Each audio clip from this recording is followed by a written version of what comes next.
Напред науката е слънце, което в душите грее.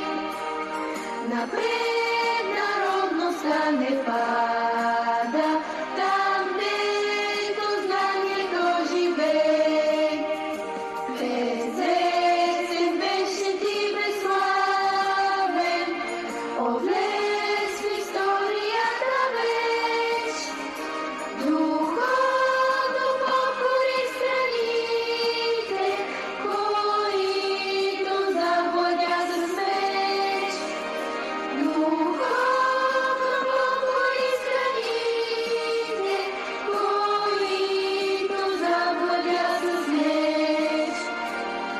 Те са устните двама братя, насъчваха дедите ни.